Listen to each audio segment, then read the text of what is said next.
the best academy. Hi friends, welcome to Harish academy. ఈరోజు March 29th 2024కి సంబంధించి వార్తలు నిలిచిన జాతీయ, అంతర్జాతీయ, రాష్ట్రీయ అంశాల గురించి, వార్తలు నిలిచిన వ్యక్తులు, అవార్డులు, పుస్తకాలు, మరి క్రీడా సంబంధిత సమాచారం, ఒక్కొక్క అంశాన్ని వివరంగా తెలుసుకుందాం. సో ఫ్రెండ్స్, ఇప్పుడు మనం డిస్కస్ చేయబోయే టాపిక్ సంబంధించి అభ్యర్థులకు ఎలాంటి సందేహాలు, ఏ డౌట్స్ ఉన్నా కూడా ఈ వీడియో కింద కామెంట్ బాక్స్లో కామెంట్ రూపంలో మీ యొక్క డౌట్ని పోస్ట్ చేయండి. ఖచ్చితంగా మీ యొక్క కామెంట్కి రిప్లై ఇచ్చే ప్రయత్నం చేస్తాను. యాక్చువల్లీ బోర్డు అందుబాటులో లేని కారణంగా ఈరోజు మన కరెంట్ అఫైర్స్ సెషన్ని ఈ విధంగా మీ ముందుకు తీసుకురావడం జరిగింది. మళ్ళీ రేపటి రోజున డిజిటల్ బోర్డు పైన క్లాసెస్ చెప్పడం అనేది ఉంటుంది. So please support and cooperate. So ఈరోజు మార్చ్ 29th 2024కి సంబంధించి వార్తలు నిలిచిన ఫస్ట్ టాపిక్ ఒక ఇన్నోవేషన్ వార్తల్లోకి వచ్చింది. ఐఐఎస్సి బెంగళూరు ఆస్పిరెంట్స్ అందరూ కూడా ఇటీవల కాలంలో వార్తలు నిలిచిన ఇన్నోవేషన్స్ ఏవైతే ఉంటే వాటిపైన ప్రత్యేక శ్రద్ధ చూపండి. అందులో ఐఐటీస్ కానివ్వండి, ఐఐఎస్సి గురించి కానివ్వండి, చాలా టాపిక్స్ మనం చూస్తున్నాం. వీటితో పాటు ప్రముఖ అంతర్జాతీయ స్థాయిలో గుర్తింపు పొందిన సంస్థలు ఏవైతే ఉంటాయో వారి యొక్క ఇన్నోవేషన్స్ కూడా చూస్తున్నాం. ఇక్కడ ఇన్నోవేషన్ పేరు చూడండి అండ్ ఆ ఇన్నోవేషన్తో ఏ సంస్థ వార్తల్లోకి వచ్చింది, సంస్థ పేరు చూడండి అండ్ ఈరోజు వార్తల్లోకి వచ్చిన ఇన్నోవేషన్ యొక్క ప్రత్యేకత ఏంటి, ఇవి చూస్తే సరిపోతుంది. సో ఇక్కడ అబ్జర్వ్ చేస్తే ఇసుకకు ప్రత్యామ్నాయం, ఇప్పటివరకు మనం కన్స్ట్రక్షన్ సెక్టార్లో కానివ్వండి లేదా చాలా అవసరాల కోసం ఇసుకను వాడతాం, శాండ్. దానికి ఆల్టర్నేటివ్ ఒక ప్రత్యామ్నాయం అనేది వార్తల్లోకి వచ్చింది. దాన్ని మట్టి మరియు కార్బన్ డైఆక్సైడ్తో తయారు చేశారంట. ఇసుకకు ప్రత్యామ్నాయాన్ని మట్టి మరియు కార్బన్ డైఆక్సైడ్తో తయారు చేశారు. అదొక కొత్త పదార్థం. నిర్మాణ రంగం, కన్స్ట్రక్షన్ సెక్టార్లో ఒక రివల్యూషనరీ స్టెప్ అని చెప్పేసి భావిస్తున్నారు. 20-22% అధిక మన్నిక, అధిక దృఢత్వం దీని యొక్క లక్షణం అంట.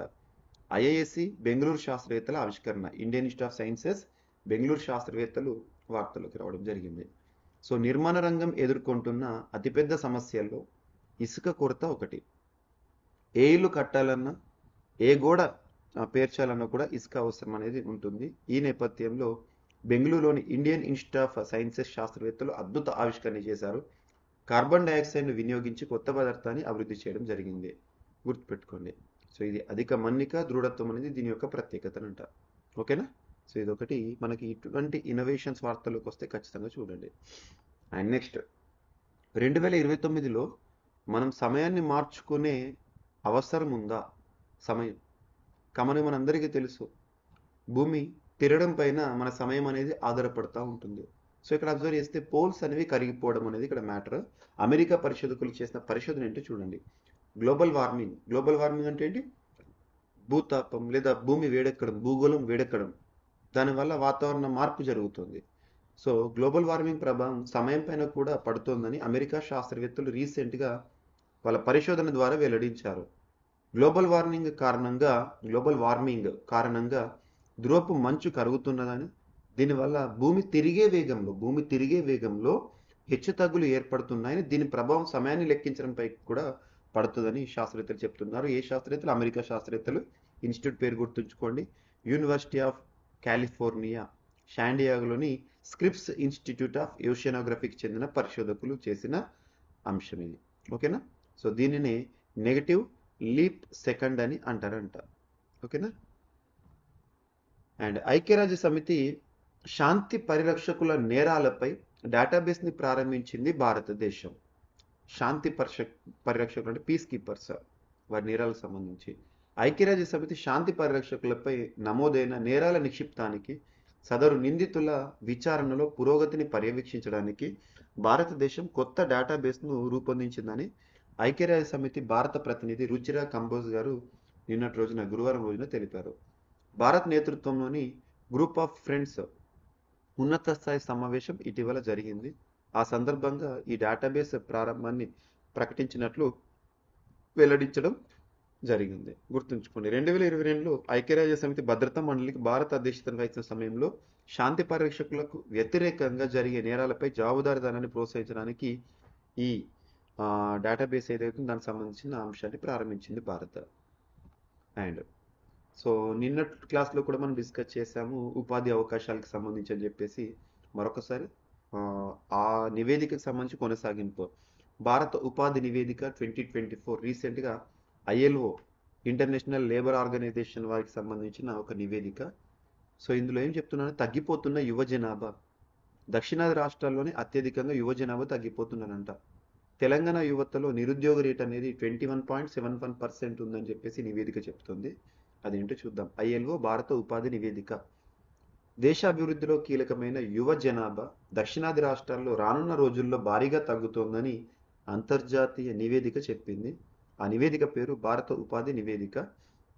భవిష్యత్తులో డిమాండ్కు తగినంత యువ కార్మిక బలం అందుబాటులో ఉండదని హెచ్చరిస్తోంది కూడా. ఓకేనా. అండ్ ఇన్స్టిట్యూట్ ఆఫ్ హ్యూమన్ డెవలప్మెంట్తో కలిసి ఐఎల్ఓ వారు ఈ నివేదికను తయారు చేశారు. తెలంగాణలో 15 నుండి 29 ఏళ్ల వయసున్న వారిలో చదువుకున్న యువత 77.7% ఉన్నప్పటికీ వారికి సరిపడే సంఖ్యలో ఉద్యోగాలు లేవని, చాలామంది ఉపాధికి దూరంగా ఉన్నట్లు ఈ నివేదిక చెప్పింది. సో తెలంగాణ రాష్ట్ర అభ్యర్థులు కానివ్వండి, అండ్ భారతదేశంలో ఏ కాంపిటేటివ్ ఎగ్జామినేషన్ సంబంధించి పోటీ పరీక్షలకు ప్రిపేర్ అవుతున్న అభ్యర్థులు, సో కాంపిటేటివ్ ఎగ్జామినేషన్ లేదా పోటీ పరీక్షలకు ప్రిపేర్ అవుతున్న అభ్యర్థులు ఎవరైతే ఉంటారో ఖచ్చితంగా చూడండి. ఇక్కడ తెలంగాణ పైన ఎక్కువగా ఈ ఆర్టికల్ అనేది ఫోకస్ చేయడం జరిగింది. సో యువ జనాభా ఎలా ఉంది వాటా అంటే 2021లో తెలంగాణ రాష్ట్రంలో 26.4%, అదే 2030లో 21.7% ఉండబోతోందట. 2036లో 20.2% ఉండబోతోందట. ఈ జనాభా భారతదేశ జనాభాలో వాటా ఎంతగా అంటే 2021లో 2.7%, 2030లో 2.4%, 2036లో 2.3%. గుర్తుంచుకోండి. ఈ గణాంకాలు ఖచ్చితంగా చూడండి, రానున్న తెలంగాణ రాష్ట్ర స్థాయి పోటీ పరీక్షల్లో అడగొచ్చు. అండ్ 2047 నాటికి 8% వృద్ధి అనే అంశం వార్తల్లోకి వచ్చింది. ఐఎంఎఫ్ డైరెక్టరు రీసెంట్గా అంచనా వేయడం జరిగింది. సో ఇక్కడ అబ్జర్వ్ చేస్తే భారత ఆర్థిక వ్యవస్థ 2047 నాటికి 8% లేదా అంతకంటే ఎక్కువ వృద్ధిని సాధిస్తుందని అంతర్జాతీయ ద్రవ్యనిధిలోని ఇండియా ఎగ్జిక్యూటివ్, ప్రస్తుతం ఎవరు, కృష్ణమూర్తి వెంకట సుబ్రహ్మణ్యం గారు చెప్పడం జరిగింది. సో ఇక్కడ ఆర్థిక వృద్ధి రేట్ ఏదైతే ఉంటుందో ఈ పాయింట్ మనం తరచు చూస్తున్నాం. ఇండియాస్ గ్రోత్ రేట్ ఎస్టిమేట్స్ అని చెప్పేసి భారతదేశం యొక్క వృద్ధిని ఏ ఏ సంస్థలు ఎలా అంచనా వేస్తున్నాయని. సో ఈ పాయింట్ చూడండి. మీకు ఆల్రెడీ జీడిపి అంటే ఏంటో చాలాసార్లు కాన్సెప్ట్ చెప్పాను. అండ్ జీడిపిని ఎలా కొలుస్తారు ఇవన్నీ కూడా మనము రెగ్యులర్గా రిపీటెడ్గా రివైజ్ చేస్తున్నాం. సో ఇక్కడ ఐఎంఎఫ్ సంబంధించి డైరెక్టర్ గారు ఏ విధంగా అంచనా వేశారు, 2047 మనకు స్వాతంత్రం వచ్చి 100 సంవత్సరాల తరుణంలో ఏ విధంగా ఆర్థిక వ్యవస్థ ఉంటుంది, గ్రోత్ రేట్ అంటే 8% వృద్ధి చెందుతుందని చెప్తున్నారు. And Tejas mark 1A success. So నిన్నటి రోజున రక్షణ రంగానికి సంబంధించి ఒక అద్భుతమైన ఫీట్. సో ఆధునిక యుద్ధ సామర్థ్యాలను సంతరించుకున్న నూతన తేజస్ మార్క్ 1A తేలికపాటి యుద్ధ విమానం తన తొలి ప్రయాణాన్ని విజయవంతంగా పూర్తి చేసుకుందంట. గుర్తుంచుకోండి. సో గురువారం నిన్నటి రోజున బెంగళూరులోని హిందుస్థాన్ ఏరోనాటిక్స్ లిమిటెడ్ కేంద్రం నుంచి టేకాఫ్ తీసుకొని 18 నిమిషాల పాటు గాల్లో నిర్దేశిత పథంలో చక్కర్లు కొట్టిందంటే ఇది గుర్తుంచుకోండి. సో తేజాస్ మనం పూర్తి స్వదేశీ పరిజ్ఞానంతో తయారైన ఒక ఎయిర్ క్రాఫ్ట్, యుద్ధ విమానము. ఆధునిక యుద్ధ సామర్థ్యాలను అందులో యాడ్ చేయడం జరిగింది. సో రీసెంట్ అడిషన్స్, దాంతో ప్రయోగం అనేది చూడడం జరిగింది. ఓకేనా. అండ్ భారత్లో ఐఏఐ అనుబంధ సంస్థ ఏర్పాటు అనే అంశం వార్తల్లోకి వచ్చింది. ఇజ్రాయెల్ ఏరోస్పేస్ ఇండస్ట్రీస్, ఏరోస్పేస్ మరియు రక్షణ రంగ దిగ్గజం ఇజ్రాయెల్ ఏరోస్పేస్ ఇండస్ట్రీస్ భారత్లో తమ అనుబంధ సంస్థ ఏరోస్పేస్ సర్వీసెస్ ఇండియాని ప్రారంభించిందంట. మేక్ ఇన్ ఇండియా లక్ష్య సాధనలో పాలు పంచుకోవడంపై తమ నిబద్ధతను ఇది నిదర్శనమని ఏఎస్ఐ సిఇఓ గారు చెప్పారు. గుర్తుంచుకోండి. సో ఇక్కడ చూస్తే మనకి ఇజ్రాయెల్ ఏరోస్పేస్ ఇండస్ట్రీస్. ఓకేనా. సో విదేశాలకు సంబంధించి ఏమన్నా ఇనిషియేటివ్స్ ఇండియాలో ఉంటే వాటిపైన చూడండి. అండ్ మౌలికం పైనే అత్యధిక సైబర్ పంజా అని చెప్పేసి కొన్ని గణాంకాలు. సో ప్రపంచంపై ఆధిపత్యం కోసం ఒకప్పుడు ప్రచ్ఛన్న యుద్ధాలు జరిగితే ఆ తర్వాత కాలంలో కూటములుగా ఏర్పడి దేశాలు కొట్టుకునేవి. ప్రస్తుతం ప్రపంచం అంతా కూడా డిజిటల్ మయంగా మారుతోంది. ప్రతి ఒక్కరు కూడా ఆన్లైన్ పైన మనం ఆధారుతున్నాం. ఇటువంటి పరిస్థితుల్లో సైబర్ క్రైమ్ అనేది, సైబర్ పంజా అనేది చాలా వరకు మనం చూస్తున్నాం. అంతర్జాతీయ వార్తా సంస్థ రాయిటర్స్ సంస్థ ఇటీవల కథనం ప్రకారం తమ దేశాలకు చెందిన రక్షణ రంగ కాంట్రాక్టర్లు సహా నిరసనకారులు వివిధ కంపెనీలపై 10 ఏళ్లకు పైగా గూఢచర్యానికి పాల్పడ్డారంటూ చైనా ప్రభుత్వంతో సంబంధాలున్న ఓ హ్యాకింగ్ గ్రూప్లోని 7గురిపై అమెరికా, బ్రిటన్ అభియోగాలు నమోదు చేసింది. సో ఇక్కడ చూస్తే కీలక మౌలిక వ్యవస్థలు ప్రధాన లక్ష్యం ఎలా ఉంది, వివిధ రంగాలను దెబ్బతీయడమే లక్ష్యంగా జరిగిన రాజకీయ ప్రేరిత సైబర్ దాడుల సంఖ్య ఎలా ఉందో చూద్దాము. సో ఇక్కడ చూస్తే 2023 రెడ్ లైన్ కనబడుతుంది అండ్ 2024 సంబంధించి ఇక్కడ మనకి లైట్ బ్లూలో కనబడుతుంది చూడండి. కీలక ఆర్థిక లేదా కీలక మౌలిక వ్యవస్థలు అనేవి దాదాపు 500 అండ్ 2024 సంవత్సరంలో 89. సో ఇక్కడ ఏవైతే ఉంటాయి ఇవి చూడండి. మొత్తం దాడుల సంఖ్య 895 2023 నాటికి. అది 2024 మార్చి నాటికి ఎన్ని దాడులు జరిగినాయి అంటే 171. ఓకేనా. అండ్ ప్రముఖ సైకాలజిస్ట్ డానియల్ కానమన్ మరణిస్తూ వార్తల్లోకి వచ్చారు. సో ఇటీవల మరణిస్తూ వార్తల్లోకి వచ్చిన డానియల్ కానమన్ ఏ రంగంలో గుర్తింపు పొందారంటే తను ఒక వైద్యుడు, సైకాలజిస్ట్. ప్రపంచ ప్రఖ్యాత మనస్తత్వవేత్త, నోబెల్ బహుమతి గ్రహీత డానియల్ కానమన్ కన్నుమూస్తూ వార్తల్లోకి వచ్చారు. సో నిన్నటి రోజున ఈ అంశం అనేది వార్తల్లోకి వచ్చింది చూడండి. తను రాసిన పుస్తకం థింకింగ్ ఫాస్ట్ అండ్ స్లో ఎంతో ప్రజాదరణ పొందిన పుస్తకం. ఇతను ఇజ్రాయెల్లో జన్మించిన వ్యక్తి, ఇజ్రాయెల్లోని Tel Aviv. And Latin America club ఫుట్బాల్లో తొలి భారతీయ ప్లేయర్గా చోటు పొందిన ఆటగాడు ఇటీవల వార్తలకు వచ్చారు. సో చూడండి, విజయ్ ఛత్రి. భారత ఫుట్బాలర్ విజయ్ ఛత్రి అరుదైన ఘనత సాధించాడు. లాటిన్ అమెరికా ఫుట్బాల్ క్లబ్ అందులో బరిలోకి దిగనున్న తొలి భారతీయ ప్లేయర్గా గుర్తింపు పొందనున్నాడు. మణిపూర్కు చెందిన 22 ఏళ్ల విజయ్తో ఉరుగ్వేకు చెందిన కొలోన్ ఫుట్బాల్ క్లబ్ ఒప్పందం చేసుకుంది.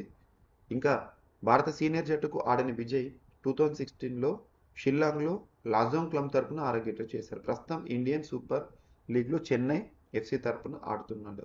సో అలా లాటిన్ అమెరికా క్లబ్ ఫుట్బాల్లో తొలి భారతీయ ప్లేయర్గా ఇటీవల ఎవరు అంటే విజయ్ ఛత్రి. గుర్తుపెట్టుకోండి. సో ఇవి ఫ్రెండ్స్ ఈరోజు వార్తలు నిలిచిన అంశాలు. ఒకసారి యాక్టివ్గా చూస్తే, సో ఇసుకకు ప్రత్యామ్నాయం అనే అంశం వార్తల్లోకి వచ్చింది. ఐఐఎస్సి బెంగళూరు శాస్త్రవేత్తలు సృష్టి. అండ్ 2029లో సమయాన్ని మార్చుకోవాలని చెప్పేసి అమెరికా శాస్త్రవేత్తలు చేస్తున్న పరిశోధనలు మనకేంటంటే పోల్స్ కరిగిపోవడం అనేది రీజన్. అండ్ ఐక్యరాజ్య సమితి శాంతి పరిరక్షకుల నేరాలపై డేటాబేస్ని భారత్ ప్రారంభించడం జరిగింది. తగ్గిపోతున్న యువ జనాభా అనే అంశం. అండ్ 2047 నాటికి 8% వృద్ధి చెందుతుంది భారత్ అని చెప్పేసి ఇండియన్ ఎకానమీపై IMF అంచనా. And Tejas mark 1A super success. భారత్లో IAI అనుబంధ సంస్థ ఏర్పాటు అనే అంశము. అండ్ మౌలికంపై అత్యధిక సైబర్ పంజా అని చెప్పేసి ఇటీవల కొన్ని గణాంకాల వార్తలకు వచ్చినాయి. రైటర్స్ సంస్థ. ప్రముఖ సైకాలజిస్ట్ డానియల్ కానమన్ ఇజ్రాయెల్ శాస్త్రవేత్త మరణిస్తూ వార్తల్లోకి వచ్చారు, doctor. So Latin America club ఫుట్బాల్లో తొలి భారతీయ ప్లేయర్గా ఇటీవల చోటు పొందిన ప్రముఖ ఫుట్బాలర్, భారతదేశానికి సంబంధించిన యువ ఫుట్బాలర్ విజయ్ ఛత్రి. సో ఇవి ఫ్రెండ్స్ ఈరోజు వార్తలు నిలిచిన అంశాలు. మిస్లేనియస్ అంశాలను మిగిలిపోతే రేపటి క్లాస్లో జోడించి మరొకసారి నేర్చుకుందాం. రేపు కలుద్దాం. Thank you.